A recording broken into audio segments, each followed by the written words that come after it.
I'm still in the same clothes. It's probably going to be the same video, so let's avoid the stupid questions. Anyways, now this part of the video is going to be me showing you guys how to make your own custom LED headlights for your 240 Miata. What I think anything with pop-ups, really, like a RX-7 FD, FC or FD.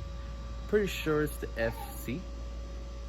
Not sure, but it's one of those two. It's the one with the pop-ups, the 80s version.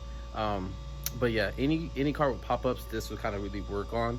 So I'm gonna show you guys what you guys need to pretty much make them. It's really simple. So this is pretty much everything you're going to need for this project. You're going to need a drill bit, and most likely the drill bit that we're going to be using for this project right now is going to be the 5/16. As you can see right there, it's empty. And then this is the top cover, the whole skeleton, I'm gonna call it, for the headlights. These are my LED 7-inch light bars. Ordered them off Amazon for about, I think they were like, there's a Beamtron. These were like, for a set of 2 was like no more than like maybe 30 bucks off Amazon, which is not bad. And then I'm using these because you're gonna be using this bolt, which is pretty much the same size of a 5/16, but the stock ones that they come with are a tad bit longer, maybe like that much longer where my thumb is, and it just won't work with this top. It will kind of like push it up and it won't sit flush. So if you can, run the AutoZone, get you another bolt like this, and it should work.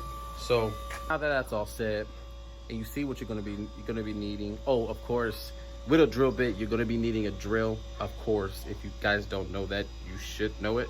But if you don't, my apologies. You need a drill to drill this in. Yeah, I'm kind of maybe time lapse this, maybe not, but here we go. All right, so obviously, like I was telling you guys before, you guys need a drill. You use your 5/16 drill bit to drill a hole out of the center of this right here. Usually, if you guys have not drilled a hole already, if you guys take off your headlights and you look at the bracket or the housing or the skeleton, as I like to call it, you'll see these kind of like, you see, it's like little indents. I don't know if you guys can really see it in the video, but there's one right here. There was one right there, and then there's one right here. I just use that as my marking point to center it. So if you guys want to use that, it helps. But it's up to you guys. But I think it helps. So I would say follow that. You're gonna hit a drill in right here. After you get it drilled in, you're gonna come and you're gonna take your light bars. Now your light bars come with, I think these are Phillips screws. I'm not sure what size they are, but if you have a Phillips screw set like this, you just kind of just, you know, plug and play to see which one fits. So what we're gonna do is we're gonna take these off. Apologize for the noise. Family's out here and it's hot, so they're in the pool. And that little humming now noise is the pool pump, and it's right by the garage, so my bad. Anyways, take this off.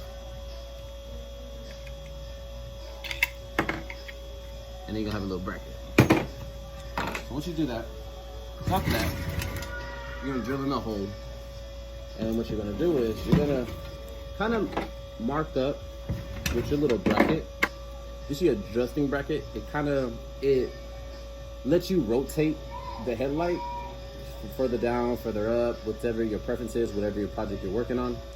Me, I'm kind of going for a lazy eye look on a 240. If you guys don't know what that is, I say Google it. You'll see exactly what it looks like, but lazy eyes. So that's what I'm going for. So let's do it. So what you're gonna do is you're gonna take these. There's a little strip. You see those little, these don't come out, so you don't put these in, but they kind of like rub back and forth so you can mount them all the way to one side, all the way to the other side, or however, you guys get the gist. So you're gonna mark those up. You're gonna mark them kind of in the middle. Let me see, I think I'm gonna do it this way. I think I did it this way before. So kind of just adjust them to a point where they kind of line up right here. And I'm going to kind of dead center it, as you can see. Oh man, I messed up. And then what I'm gonna do is, I'm gonna take each one of these little Phillips nuts, and we're gonna put them in like so.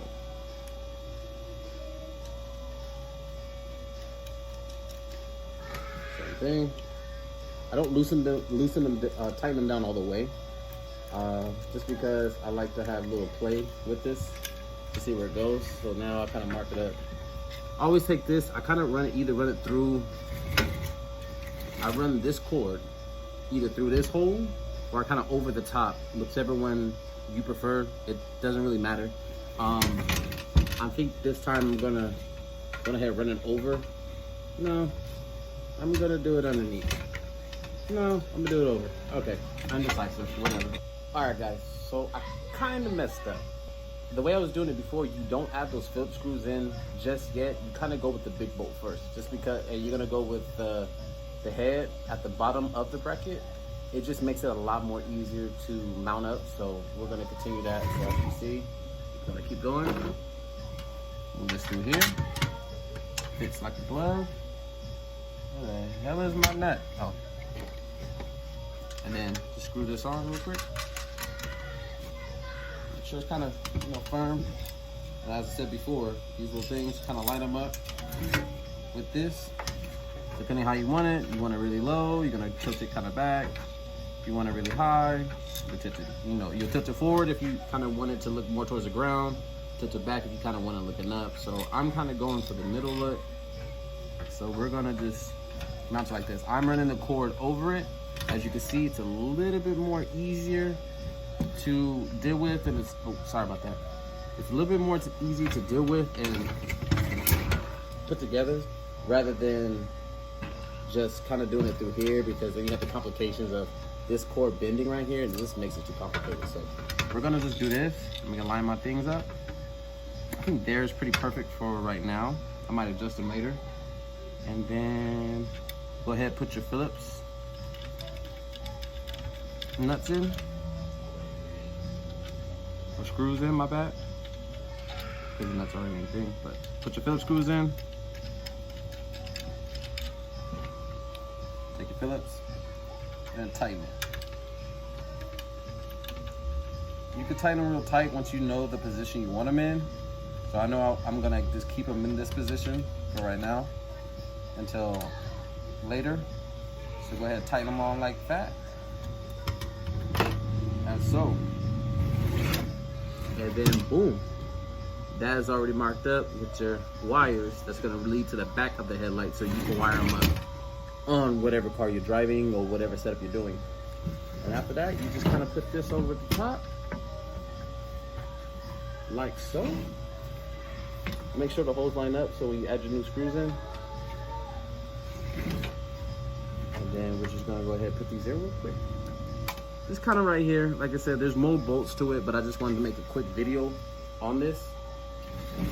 And then, bam, there you are. And there's your custom LED light bar headlights for whatever project you're working on. For me, obviously, it's a Nissan 240SX. This go for your Miata, your 240, your RX-7, your what else cars that have pop-ups? Maybe even an MK3. Anything with pop-ups that you can really do these on. I've seen these in person. They are really bright. They are really good, actually. And this is one of the reasons why I did them. And it just gives it more of an updated look.